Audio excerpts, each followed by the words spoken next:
In September 2018, 7 men walked into the United Nations General Assembly in New York. They were not diplomats. They were not heads of state. They were not even particularly well known in the Western world yet. Their biggest Billboard hit was still 2 years away. They were K-pop artists.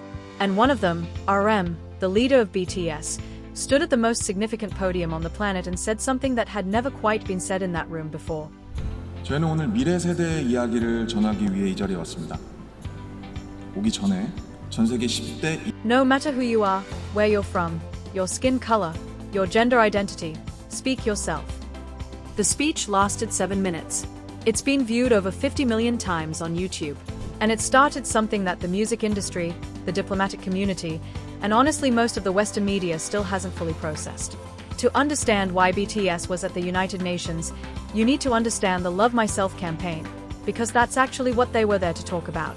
In November 2017, BTS partnered with UNICEF to launch an anti-violence campaign called Love Myself.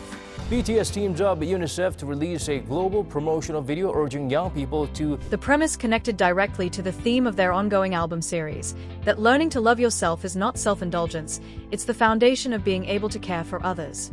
They donated a portion of proceeds from album and merchandise sales to the campaign directly. The campaign also connected philosophically to the UN's Sustainable Development Goals, specifically around youth empowerment and ending violence against young people globally. UNICEF took notice. And in September 2018, BTS was invited to speak at the United Nations General Assembly in New York, in conjunction with the launch of UNICEF's Generation Unlimited initiative. This wasn't a performance slot. This wasn't a celebrity cameo to introduce a speaker. They were the speakers. RM stood at that podium, formally, as a designated speaker, and delivered a speech that began with something the diplomatic world genuinely wasn't ready for.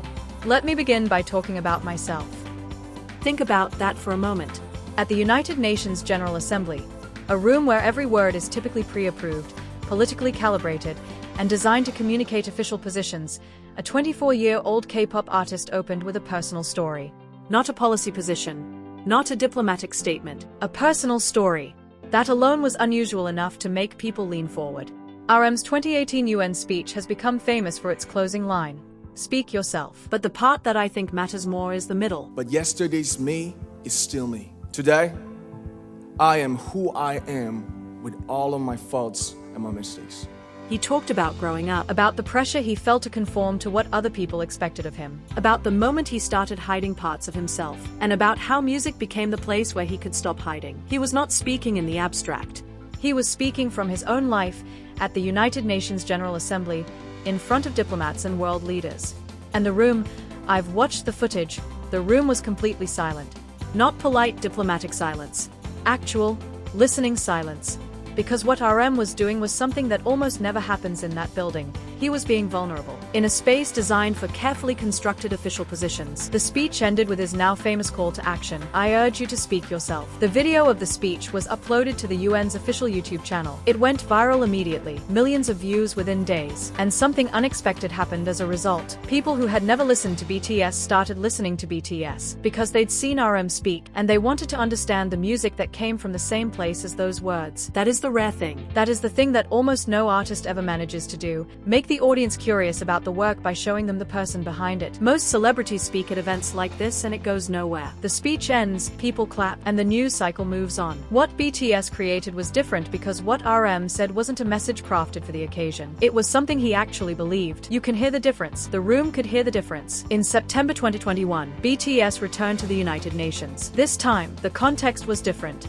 The world was in year 2 of the COVID-19 pandemic. The UN was holding a special session focused on the Sustainable Development Goals and what the pandemic had done to global progress on youth empowerment. And BTS was invited back, this time by the South Korean government directly, as Special Presidential Envoy for Future Generations and Culture. That title is not honorary. It is an actual diplomatic designation, issued by the government of South Korea to a K-pop group. The second speech was different in tone from the first. In 2018, RM had spoken about personal identity and the courage to be yourself. In 2021, with the world having just gone through collective trauma on a scale most living people had never experienced, the speech pivoted to something harder to define but just as important, the idea that young people had not lost their momentum, even in the middle of the worst years of their lives. Each member spoke individually, in Korean, without English translation as a crutch, at the United Nations. And Jimin said something that I think deserves to be quoted carefully. He said that they were not okay sometimes, and that's okay. That the past year and a half had been exhausting and uncertain for them too. For artists who build their lives around live performance and direct fan connection, being cut off from both was genuinely hard. It wasn't a diplomatic statement, it was a human one. And it was delivered at the United Nations. Let's talk about what these speeches actually did. Because I think the narrative around BTS and soft power gets treated superficially, and it deserves more than that. Soft power is a term from international relations. It was coined by political scientist Joseph Nye in the late 1980s to describe the ability of a country to influence others not through force or economic pressure, but through cultural attraction, through the appeal of its values, its culture, and its ideas. South Korea has been building soft power through Hallyu, the Korean wave, since the 1990s. K-dramas, K-beauty, Korean food. All of it has been slowly expanding Korea's cultural footprint globally.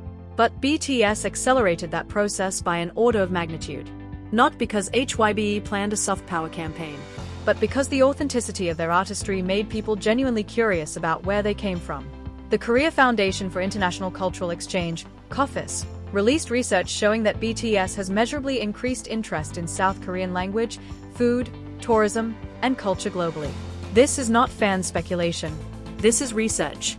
A 2020 KOFIS report showed that in the United States, positive responses to Korean culture increased significantly between 2016 and 2018, with BTS identified as the primary driver. The economic numbers are staggering. K-pop exports in North America nearly doubled in 1 year during BTS's rise. Hallyu exports across all categories, music, dramas, food, beauty products, contributed roughly $9.48 billion to the South Korean economy in one measured period. And it goes beyond economics. BTS has spoken openly and repeatedly about mental health, their own struggles, the pressure of fame, anxiety, depression. In the K-pop industry, which has historically operated under a culture of silence around mental health, this was genuinely radical. The Love Myself campaign raised real money for real UNICEF programs. The members have made substantial individual donations to causes ranging from COVID relief to Black Lives Matter to Korean literacy programs. And every time they spoke at the UN, the view count on that speech was followed by a measurable spike in people looking up BTS music for the first time. Soft power is a diplomatic term. But what BTS built was something simpler and harder to manufacture: trust. Here's what I want you to sit with. The Korean wave, Hallyu, started in the 1990s with TV dramas. It grew slowly through the 2000s. And then BTS arrived and did something that no single artist or group had ever done for Korean culture. They made the whole world curious.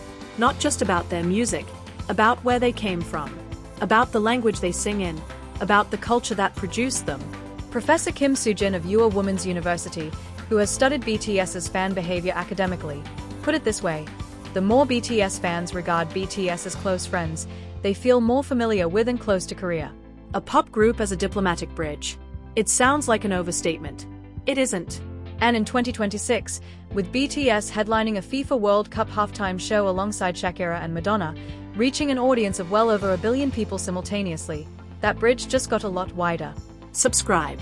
Because this channel is going to keep telling the BTS story the way it actually happened, not the version the Western music industry is comfortable with.